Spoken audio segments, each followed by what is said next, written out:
Hello students, now we shall look at the first method, that is the present worth comparison. The present worth comparison is most frequently used to determine the present value of the future money receipts and disbursements. As I told, suppose you want to buy a truck for material transport.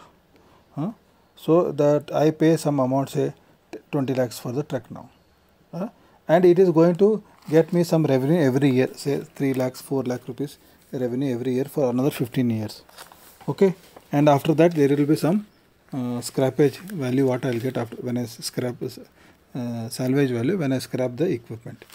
Okay, so now this was one case. Suppose I bought a Tata truck. Now there is also Mercedes-Benz trucks. They are costing 30 lakh rupees for the same capacity.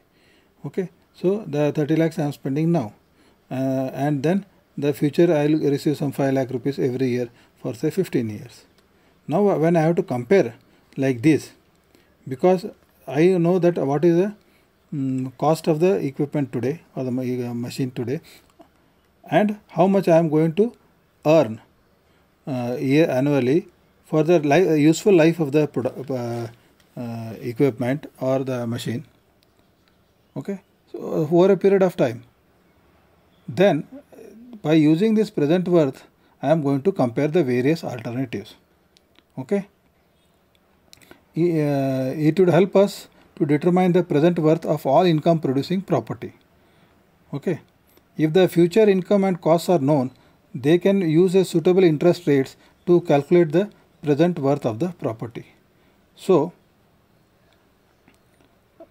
basically whenever we borrow any money from bank or financial institute, they will charge us some interest rate, say around that will be large than the money interest they give to us. Suppose they give me 6%, 7%, they will charge almost 14-15%.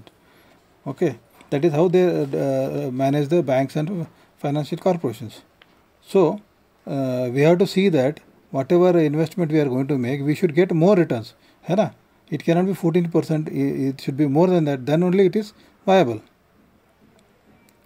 There is one word called economically viable. Economically viable means then you make profits, otherwise inviable means you will get into losses. Okay. So this present worth comparison provides a good estimate at the price at which the property could be bought or sold. Okay, it can be a property also, property like even a building, commercial complex. That also, if you want to take a decision based on this present worth comparison, because if you want to buy office space, so there are different places, different rates are there, so you can compare.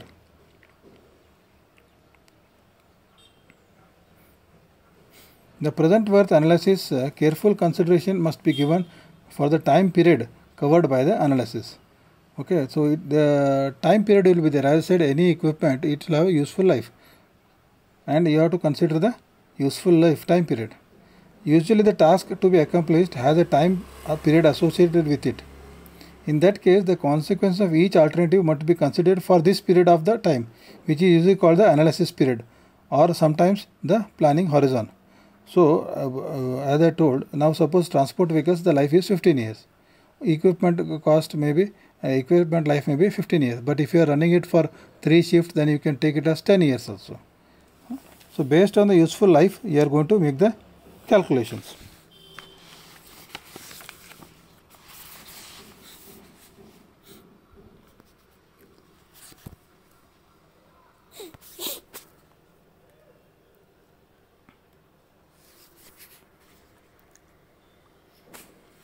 So nowadays, as you understand, there is a lot of change in technology also. The technologies are rapidly changing. So it is better if you have a shorter analysis period or planning horizon, because you buy something, so after say 5-10 years, maybe that becomes obsolete. Obsolete means the technology changes. Okay, so earlier, for example, you had basic phones. 20 years back you had basic phones, but today you have got all smartphones, so the technology has changed. So when the analysis period situations, what we encounter, we will have some three options. One is the useful life of each alternative equals the analysis period. So as I said, the useful life, say 15 years of a truck, so it will be equal to the analysis period. Or sometimes the alternatives have useful lives different from the analysis period. So the analysis period is say 10 years, and your alternative whatever you are having, you may have different lives, say 8 years, 10 years, 12 years, something like that. And you can have also infinite analysis period also. Present worth method is one of them that many economists prefer, because it reveals the sum in today's rupee. Please understand, it reveals the sum in today's rupee that is equivalent to a future cash flow. For example, 100 rupees today is worth 110 rupees next year at the rate of 10% interest compounded annually. Agreed?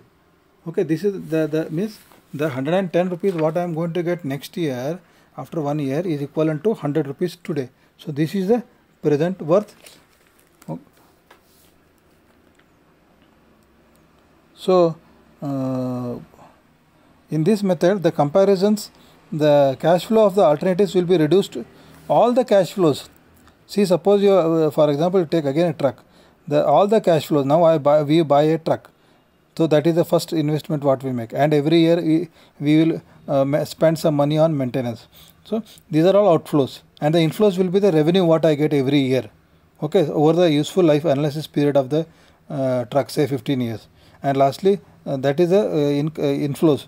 And lastly, the salvage value after 15 years, that will also be inflow. So whatever these outflows and inflows, I will put in the cash flow diagram, and assume an interest rate. And as I told you, interest rate will be more, because around 15% or so and more, so that we make profit. And depending on this, we will find the best alternative. So how we are going to make the alternative? So all the values of money over, say in the case of truck, 15 years time, whatever are the outflows, means I buy the truck today, I spend 20 lakhs, that is outflow. Every year I spend 1 lakh rupees for maintenance, fuel, that is outflow. And inflow is the whatever revenue it is getting, and inflow is the salvage value. So whatever the outflows and inflows are there over the period of the useful life of the product or equipment, I will bring it to today, present worth. Okay, using that formula, we will bring it to the present worth, and then I will compare. So what should be the present worth? The present worth should be positive and more. The higher the present worth, higher will be the profits what I am going to get. Okay. If it is 0, then there is like no profit, no loss.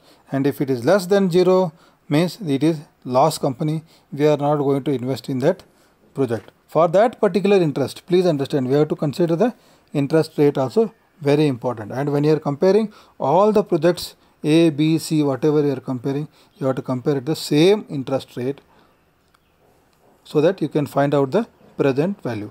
And the formulas what we have seen in the previous discussion for compound interest, that present worth formula, the same formula will be used here also. In that we have seen present worth formula, F is equal to P in bracket 1 plus I raised to N. So here F is the future amount is equal to P present amount 1 plus I raised to N. So if we know the present amount, then I can calculate the F amount, future amount. Or else if I know the future amounts over the period, then I can calculate that value of the future amount in the present amount, that is single payment present worth amount. So I would again summarize, present worth method is one of the most widely used methods by economists for comparing the various projects. And here whatever the cash inflows and outflows are there for the project, they will be taken into consideration, and the difference between the outflow and the inflows, okay, means the inflow and the outflow is referred to as the net present worth, NPW. Okay, so and the net present worth should be positive and big. for the particular interest rate what we are considering. So the projects, suppose A, B and C are there. So when we compare, whichever project gives the highest present worth, we will consider it should be positive and higher. Then only I will consider. If it is negative or if it is the present worth is 0, then we will straight away reject the proposal. So this was about the net present worth comparison. We will solve some few problems to have a better understanding of this method. Thank you.